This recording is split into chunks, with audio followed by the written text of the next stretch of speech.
Hello, everybody. This is Anand Sharma from CXOTV.news, a flagship brand under the umbrella of Techplus Media Group. A warm hello and welcome to everybody. This is the third year of our webinar series titled Marketing Mondays. We have been touching upon various topics of interest to the marketing fraternity, and you can watch all our past events on demand at www.cxotv.news. Well, today's topic is equally interesting. It's on multiplier effect, the channel partners, and the go-to-market strategy. We keep hearing that channel partners bring the multiplier effect. And to make a channel partner successful, the secret sauce lies in successful GTM strategy. Well, let's learn how to create the secret sauce of successful GTM and how to execute it so that we can reap the benefits of the multiplier effect. We have an expert with us today to answer our queries. It's my privilege to introduce Anita Kukreja, Head of Marketing and Channel Sales at IceWarp.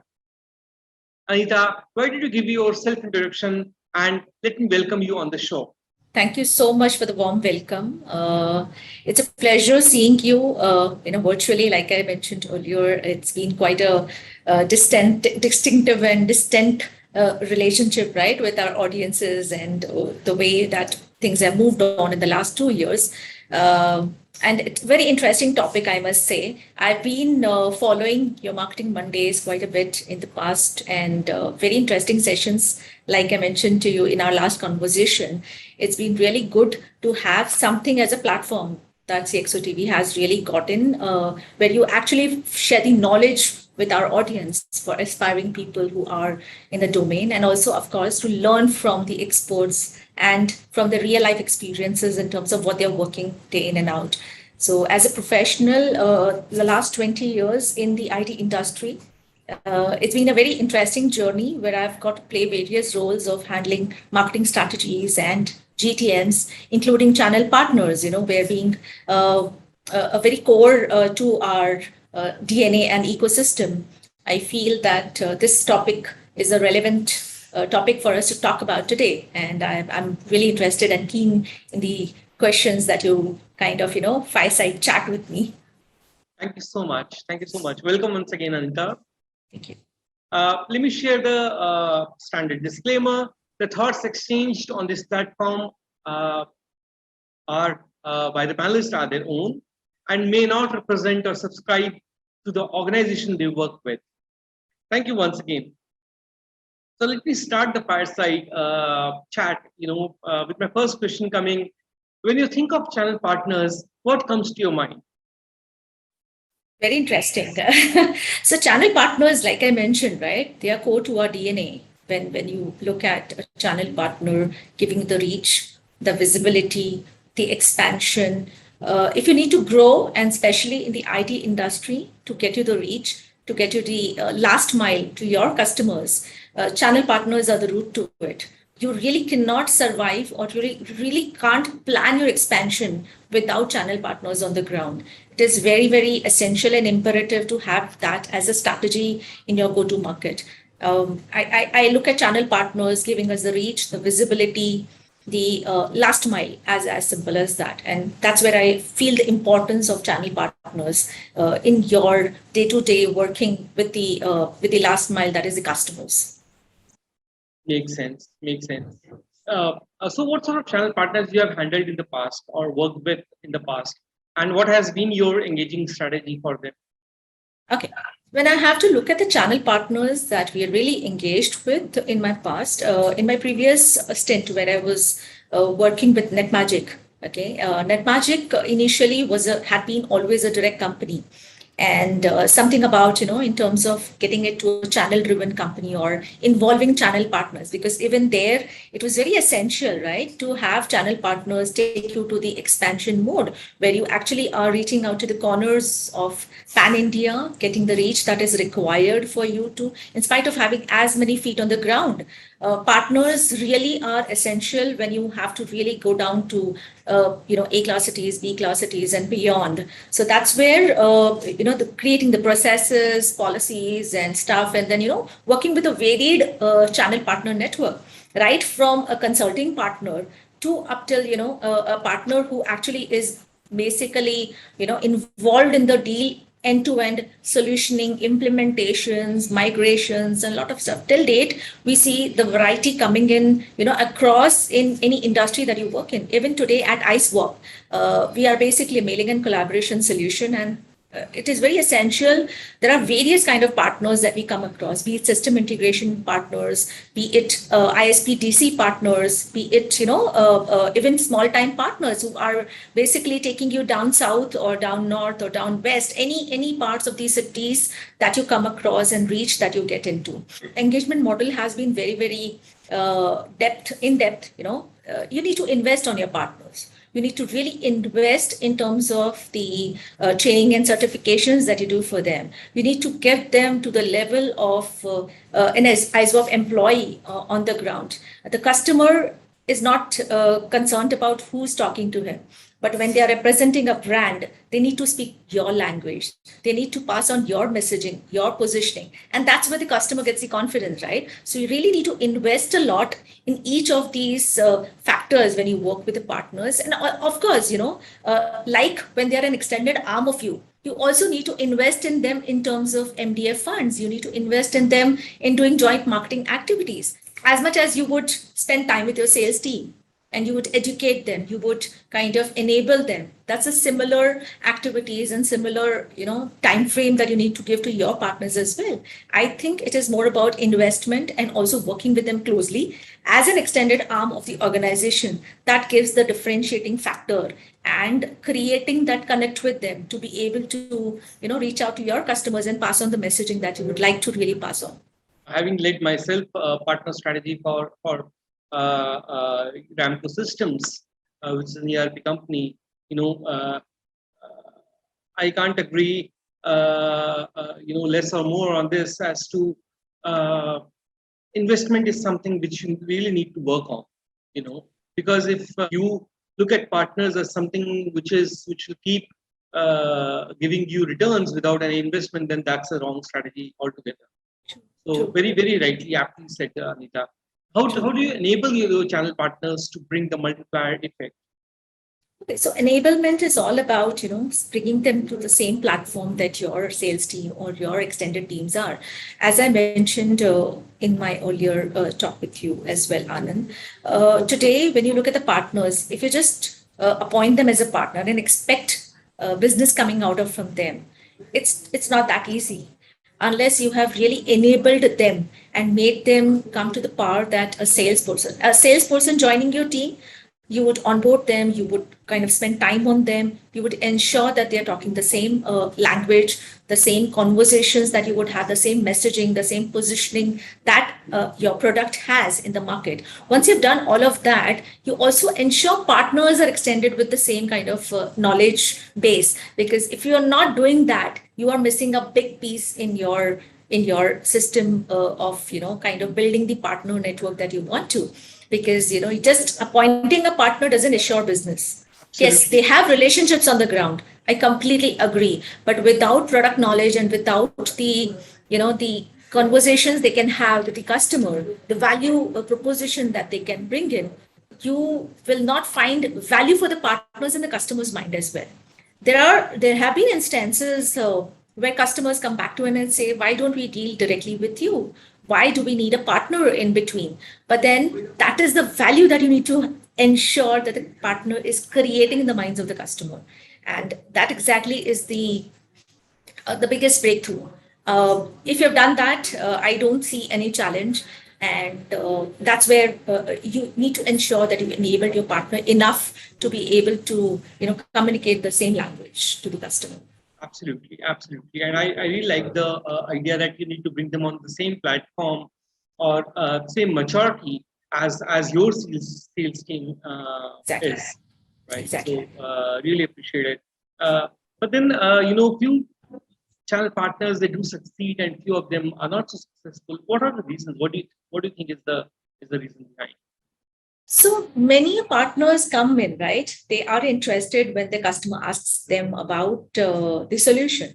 maybe today, if there are partners who come to us for signing up because they've heard about IceWarp somewhere, they have lost somewhere against in competition. Maybe they are talking about a competitive product and they come across IceWarp there, and that's where the inquiries come in, and they want to become a partner. So many a cases, such partners are more than interested just to know about, what is it. So we do our due diligence of choosing the partners and signing up partners. But having said that, a couple of times we do fail as well, because we do not really know exactly, because there is a promise that the partner shows you, or, somewhere the partner ensures that, that this is what the commitments are together, to work together. But in terms of failure, I see one of the biggest failure that comes across is being able to align your thought process together.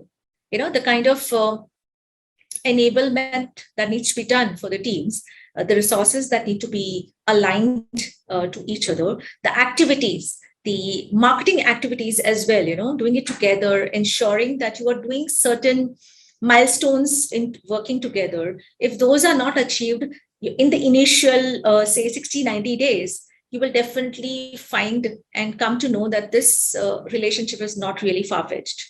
I think that gauge comes in the initial stage itself, and you really understand whether this partner is doing it out of compulsion or doing it out of just curiosity passion. Or what. Yeah. Very or passion for sure. Very so partners do keep their the eggs in different baskets by signing up with different vendors and different. But then, yes, there are few partners who definitely would like to do the easiest part, where customer is asking for a particular product and then they kind of position that. And then I have also seen partners who are so passionate about, doing newer technologies and newer solutions, and they really educate. I have got very few good partners who are actually so committed, and they today have an annuity business with us. They are so very much involved with us, with our teams. They work so together, and each one of us are so engaged with them that they've been able to create a good annuity business for themselves and a good difference to themselves. And I think, it's all about being able to align your thought processes, align your strategies together and your goals. Because if my goal is matching with your goal, of course, that goal happens to be revenues, right, ultimately, and the growth part. So we as a growing organization all across have been able to give that platform, and the right kind of partnership definitely enables you to kind of move in that direction. And I think that's where the success part comes in. I would rather say the failure part is something that goes across, but then success is definitely where you align yourselves to each other, able to grasp in terms of what kind of stuff that you do in the initial 60 to 90 days. True, and you rightly pointed out that the partner needs to invest equally, whether in terms of bandwidth, whether in terms of resources, or to enable to free up his team so that the prime can enable the partner's team, right? Absolutely. So the commitment has to be from both the sides. Absolutely. True. Absolutely. Otherwise, it won't be a successful partnership. Yeah, it's all about joint accountability, right? Yeah, ultimately. Yeah. Any particular inputs on crafting or how to craft a successful GTM, Anita? Yeah. So, Anand, I think there's no rocket science to a GTM. I mean, if I have to look at the kind of journey that I've had working with partners very closely, it's all about if you see the partners typically have a gold mine in terms of the customers that they carry, right? As their home accounts or their named accounts, that they actually have the pride of working with them, day in and out. They've been servicing them for like last couple of years. So there is an engagement with the customer, with the prospect already there. And then they're also trying to acquire newer customers. So the GTM is very clear. If you know what regions you work for, if you know what kind of segment that I work for, is it the SMB segment or the mid-market segment or the enterprise segment? All of these things definitely play a very big role. And apart from that, you also look at where do you position this, right? Ultimately, which kind of customers do you really approach and work together? So what we suggest to our partners typically in the beginning of the journey, after you've done the enablement part, the onboarding enablement, and ensuring that they are talking the same language, and with us, we also ensure that we visit few customers jointly. That helps us to kind of establish, the theory part to a practical part. Our team working with them on the ground, understanding in terms of how do we really pitch to the customers, how do we really address their concerns, or their apprehensions about moving to a newer solution.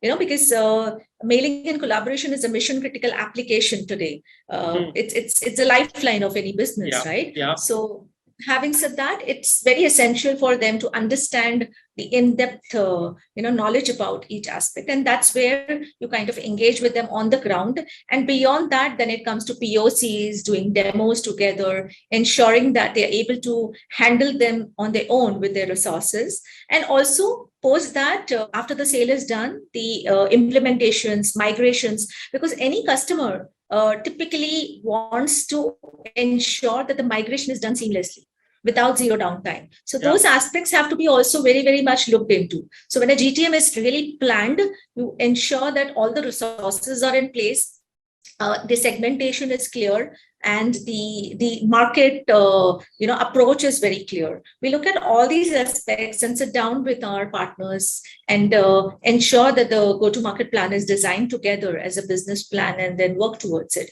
What I truly feel is that when you have aligned these things together, the success mantra is already there. You have actually laid down some milestones for yourself and your team. And then now you need to really work towards that particular goal and ensure that it's being taken care of. Once you've done that, the success and the revenue model is created. And it's an annuity model again, right? Being a SaaS company, a cloud services market, it's a year-on-year revenue that you are actually securing yourself with. Absolutely. I couldn't disagree on any point. You have made it so clearly and so easily. We all are coming out of COVID. The entire globe is coming out of COVID, right? So, do you foresee any change in the strategies unfolding in the future? Oh, well, the strategies definitely continue, but there will be newer strategies that will emerge. Like your offline conversations have turned into online conversations as well. Every organization, partner, OEM is also interacting on online models, where you are moving towards webinars, you're moving towards online marketing activities. Digital marketing has taken its pace, and a lot of people are actually believing in the digital power of digital. So today we can boast about being adopting the digital mediums much more than what we were 2 years back. So I think strategies, of course, with time, you are adopting newer strategies to ensure that you are talking to your partners as well as prospects and customers. The traditional ones don't go anywhere ultimately. Even today, physical meetings are all the more exciting. Events are again welcome. I think we've come back again. We did participate in one of the events just about recently, and it was really a big respite meeting the customers after a long 2 years of overhaul. So all of this, of course, is accepted. But then, yes, newer strategies keep adding up in terms of your marketing strategies, and along with partners as well, when you really talk about going to the market. We did discuss that, they need to invest their commitment and passion equally, right? But apart from that, any tips you have for the partners as to what they must focus on from marketing perspective? Well, I feel the opportunities are huge. Looking at the last 2 years, digital is become the topmost priority for every organization. When you look at any customers or prospects that we talk about today, everybody is wanting to move on. There were instances where people were happy with an on-premises software. They wanted the control of data and stuff. But then pandemic has actually given us the thought process that you need to move towards digital mediums, and cloud is the future. I think the adoption that has happened in the last 2 years is much, much more faster than the earlier years of cloud being in the market. And that's where the game changer comes in. I also feel as a personal note to the partners that, when you're committed, I think commitment does help in terms of working together, because it's also about aligning your clear strategies towards what you have signed up as a partnership. It's both the ways. I feel it's both the ways, be the OEM or the partner. When you really go back to the market and talk to your prospects, the kind of depth that you create and the kind of passion that you bring in for the product, that itself speaks for itself. And the customers kind of appreciate that. It is also about creating value. Creating value in the customers or prospects mind is of utmost importance. If you have done that, the existing of partners will remain forever. There was a fear when cloud came into the market. Partners really felt that fear that, now that cloud is there, what role do partners play in this? I think, that's the journey when I saw it way back about 8-10 years back. But today it continues, right? As far as a partner is able to establish the value proposition that they bring in on the table, the kind of value they bring into the customer, the support they give to them, ultimately, and the relationship, of course, that they share with the prospect and customers of multiple years of business being together. I think that's where the value is created. And if that is continued, customers will never want to be direct orders or direct revenues or direct, reach out to vendors. Everybody, yes, of course, they do not want a layer in between, if you look at. But yes, if the value is created, if the proposition is very clear in the mind of the prospects, I see the importance is always there for partners. And I have huge respect for that. Why? Because they really bring in that value for your business, the reach for your business, and the visibility for your business. Absolutely. Absolutely. And we rightly said that they need to improvise and they need to upgrade themselves to remain relevant, right? True. So, and I liked your cloud example as well. Thank you so much. Yeah. So, last question to you: would you like to share any guidance with the audience on the show? Guidance. So I've seen a lot of people, a lot of big brands coming in on the show and everything. And I think, there's a lot of good, mentoring that is being done. And as I mentioned about your show as well, that you've been doing a good job in terms of bringing the experts on the field to, guide the audiences that really listen to your show. And I must say that your show is really popular, has gained popularity over the years, and today it's quite known per se. If I had to guide the audience, I would really say that I think passion helps ultimately, in any profession that you're in, be it marketing, be it channels, and whatever. Specific to channels, my mantra or my strategy: don't have too many partners, have few of them, invest in them, work with them closely. I do not really want to boast about having 1,000 partners and, out of that only few being active. And that's a very sorry state for me, because, ultimately, what is the kind of percentage that is really useful to me? So instead of that, focus on few good partners, work with them closely, ensure that you are investing in them and they are able to invest in your business as well. I think better to manage few good partners rather than having too many partners who ultimately do not really just for showcase. I really do not believe in that. So I think that's one of the biggest guidance I can give related to partners particularly. And of course, overall passion helps in any job that you do. Absolutely. I must appreciate that the way you have put on your thoughts is very crystal clear to me, and I'm sure the audience would be loving it as much as I did. So thank you once again, for joining the show. Thank you so much, Anand, for this opportunity. I completely appreciate, and it was a lovely interaction with you. Thank you so much. It's my pleasure. So, friends, that brings us to the closure of our discussion for today. You can watch the past Marketing Monday session on www.cxotv.news. Keep watching for more interesting upcoming sessions under Marketing Mondays. I wish you all the success and a great week ahead. Stay safe and take care. Cheers. Bye-bye. For more updates from CXO TV, please like and subscribe to our channel.